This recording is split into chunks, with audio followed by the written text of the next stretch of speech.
You haven't seen explosive racing till you've been to this one. I mean, literally racing on a volcano. Can we just go ahead and give the award for most iconic bike race in the world to this event, because it certainly deserves it. 5, 4, 3, 2, 1. Welcome back to the Drew Dillman YouTube channel. We're at the Rift in Iceland.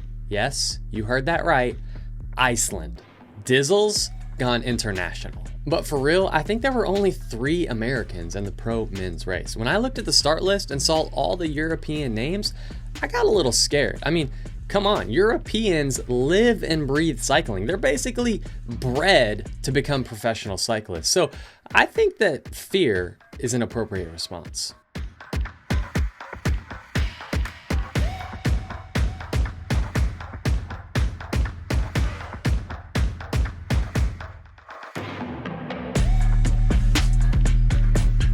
The course is 200K and about 2,500 meters of climbing, or for us American folk, that's about 120 miles and 8,500 feet of elevation gain.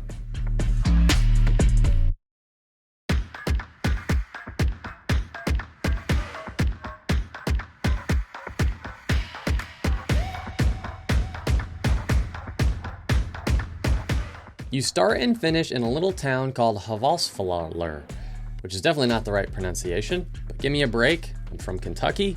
We don't say things correctly around here. The course happens on Mount Hekla, one of the biggest volcanoes in the country. Yes, you heard that right. Volcano, magma, lava, explosions. It's awesome.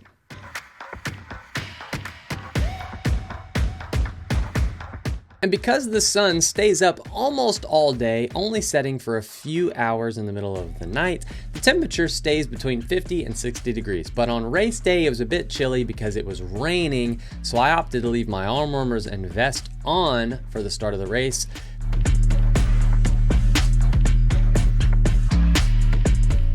The race starts and finishes on a 5-mile stretch of pavement, the only pavement in the whole race. And you're basically climbing for the first 40 miles, but most of it is pretty gradual, so it doesn't necessarily feel like 40 miles of climbing.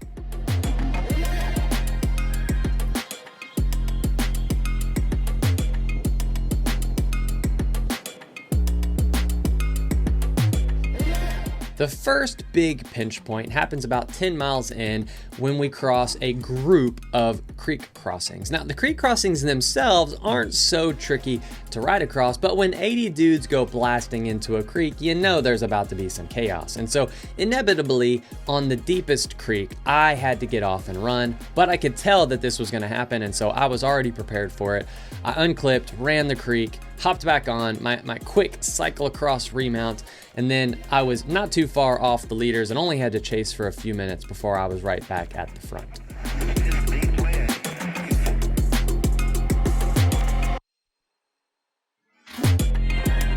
It seemed like the terrain just kept getting crazier and crazier the further we climbed up the mountain, and it reminded me of a phrase from the Chronicles of Narnia book: further up and further in. I'm a big Narnia nerd, and if you haven't already listened to the Audible version of the Narnia audiobook series, it's all the books, 30 hours, it's awesome. You need to download that and listen to it. It's amazing for long endurance rides.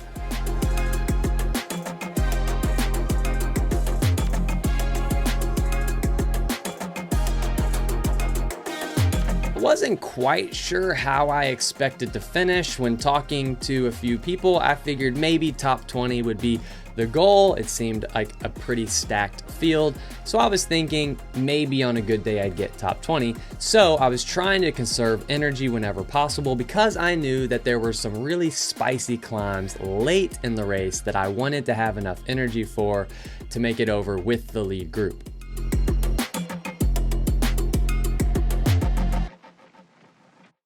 I actually ended up crashing at one point in this race. About an hour in, the group was all together, about 40, maybe 50 of us in the lead group, and I was kind of at the back of that group, and the guy in front of me hit a weird rut on a little climb and swerved and ran into my front wheel, and so I crashed. But we weren't going that fast and the pace wasn't that high, so it only took me a few minutes to jump back on my bike and catch back up to the group.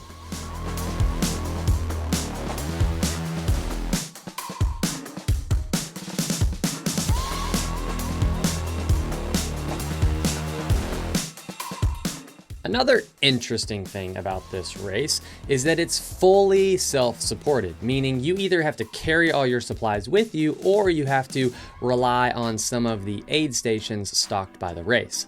I opted to carry all my supplies from the start to the finish on me, which is what most of the pro men opt to do. And here is my nutrition plan. I carried 2 1-liter bottles with 200 grams of carbs from the GOODLIFE carbs mix.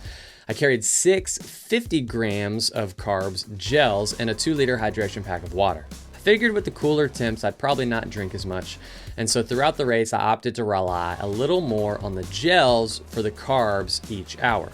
And I only ended up eating 5 of the 6 gels that I carried, which was about 650 grams of carbs total, or about 100 per hour. GOODLIFE Nutrition is the new kid on the block when it comes to endurance nutrition. But what sets them apart from other brands is that they've figured out how to use cyclic dextrin instead of maltodextrin, which is a better source of carbs when it comes to digestion. If you don't believe me, then try it out for yourself and order your carbs mix today at fuelyourgoodlife.com and use the code RADDADDIZZLE to save 10% at checkout.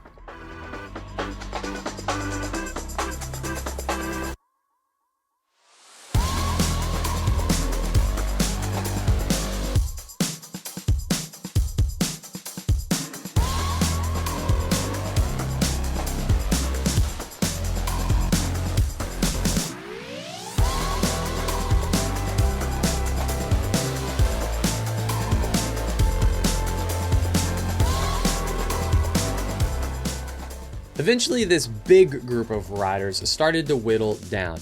There were a lot of short, punchy, steep climbs, and at some point, 6 riders separated themselves off the front. However, I didn't even see this happen because I was at the back of the big group, barely hanging on for life, expecting to get dropped at any moment on some of these steep pitches, but somehow I'd managed to just stay on the back of the group as other riders would get popped around me.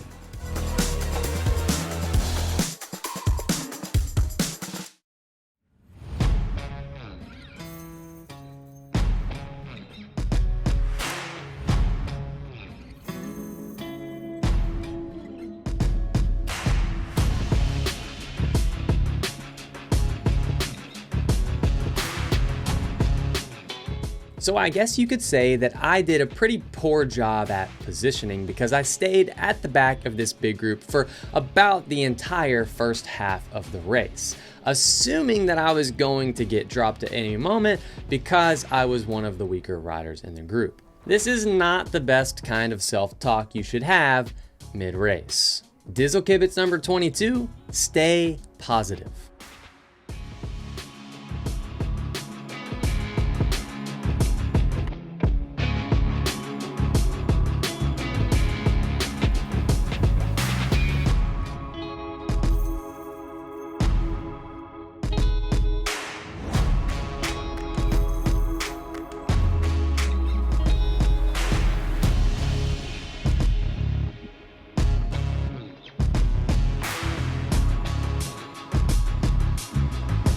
The Lauf Cycles is the ideal bike for a race like this. You can fit 2 mountain bike tires on the Cycles, and it has that 30 mil of suspension from the leaf spring fork, which I couldn't imagine doing a race like this that is as bumpy and as treacherous and as gnarly as this race without mountain bike tires and a suspension fork.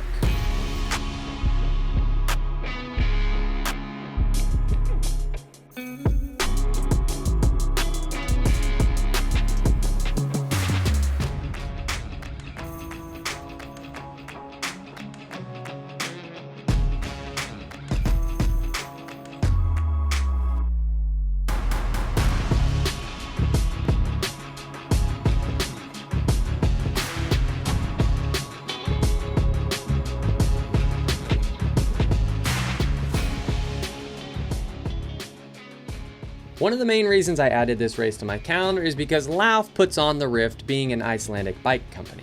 And being a brand new Lauf legend added to the family this year, I wanted to go and meet the folks that made the crazy decision to support me this season. And along with hanging out and getting to meet all of the awesome people at Lauf, I also got to hang out quite a bit with another rider who's also sponsored by Lauf, Maddie Nutt. In fact, Maddie ended up crashing and hitting her face on a rock, which split open her lip. And I had the pleasure of watching it get glued back together firsthand. I had a ton of time hanging out with Maddie during this weekend, and I'm already grateful for this new friendship. I'm already looking forward to going back to Iceland in August for the mountain bike Rift and getting to hang out with Maddie even more. Also, she's on YouTube too, so go check out her channel after you watch this video. Dizzle Kibitz number 23, make new friends.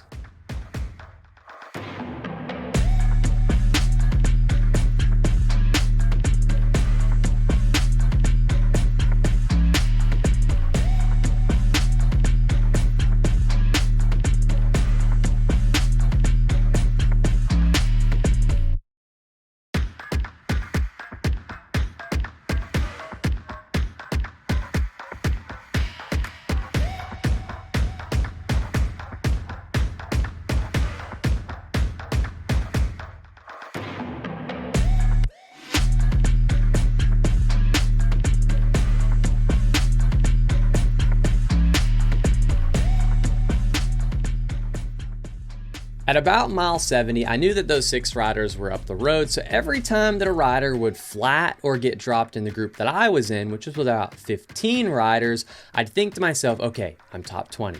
Another rider would get dropped. Okay, I'm top 19, top 18, top 17. And one by one, the riders would get dropped and my position was going up and up.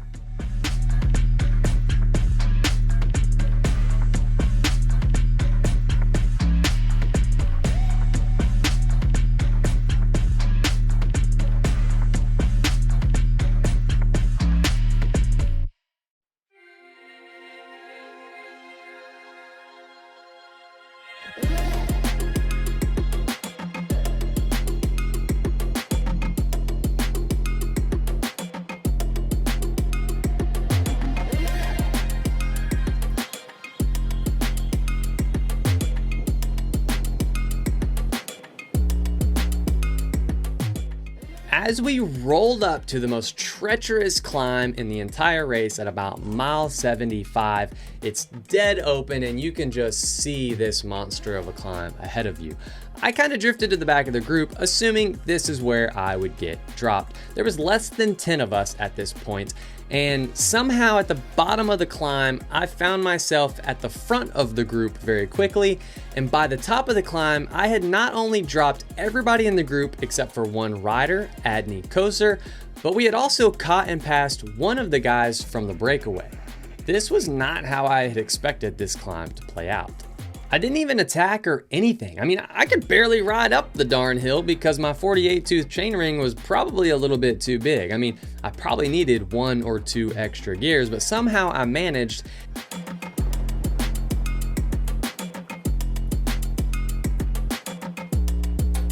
Over the top of the climb, a few riders were able to bridge back up to us and the group got up to about 5 riders. But over the next 5 to 10 miles, it again whittled back down to just me and Adney.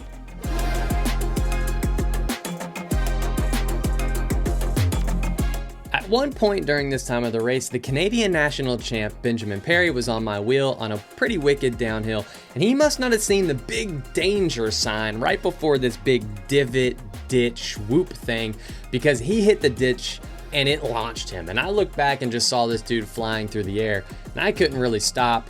I probably wouldn't have anyways, but I couldn't stop because we were bombing down a downhill. But don't worry, he was okay. We got a hot dog together at the after party and he seemed pretty injury free.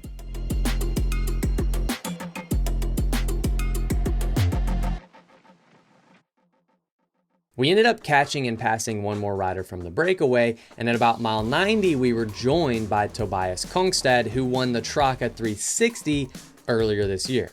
Traka 360 is dubbed the Unbound of Europe, so he's pretty legit. And not to gonna lie, but both of these guys are pretty legit. Adney and Tobias both got 10th and 11th at Unbound earlier this year, which is quite a bit more impressive than my 34th place at Unbound. So it's safe to say, I was pretty stoked to be riding with these two guys.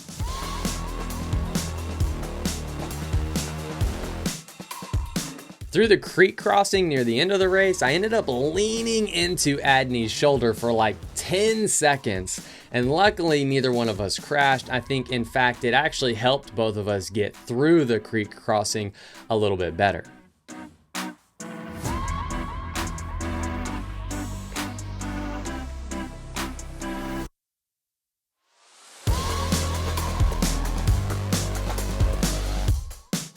I was pretty smashed by mile 100, but I kept telling myself, okay, the last 20 miles are pretty chill because most of it's downhill and the last 5 miles are pavement. But boy, was I wrong. It turns out that when you're going fast, bumps are worse, or at least these bumps were worse. You're just getting bumped and jostled like crazy, and you had to stay pretty focused to not hit any sharp rocks or big rocks that were in the road and flat, which actually is what happened to one other rider in the breakaway, which we caught less than 15 miles from the finish, putting us in 4th, 5th, and 6th. And we were gonna find ourselves sprinting for 4th place here soon.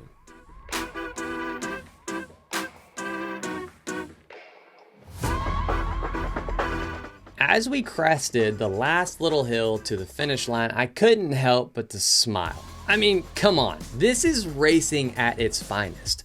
We were just slow pedaling, we're all looking at each other. We had spent the last few hours suffering with each other, but now it was time to sprint. And we were prepared to sprint our brains out against each other to determine the finishing order of our little trio, despite having worked so well together over the last few hours. This is epic. Dizzle Kibitz number 4, always sprint. Tobias was on the front and had a little bit of a gap when he started the sprint. And I tried to get into his draft and I reacted as quickly as I possibly could, but I just couldn't even get onto his wheel, and eventually Adney passed me not too long before the finish, and it kind of played out exactly how I expected, and I finished 6th. But I was pretty stoked on this because I hadn't even expected to be anywhere close to sprinting for 4th place, and I completely blew away my initial expectations for this race. If you were to ask me why I thought I did so well, I think it has something to do with fatigue resistance. I still believe that most of these European riders are stronger than me on paper when it comes to FTP, or dare I say, VO2 max. But what I think I've figured out is durability. So this has allowed me to outride some of my stronger competitors. But then again, maybe all this sauna training I've been doing over the winter actually has increased my VO2 to World Tour levels. Or perhaps the Lauf Cycles is such a good bike that it itself propelled me to a top 6 performance at this race. But neither of those are as cool as saying I train harder than my competitors. All right, we're near the end of this video, but first, let me drop some life lesson on you here. Dizzle Kibitz number 24, one day you're gonna die.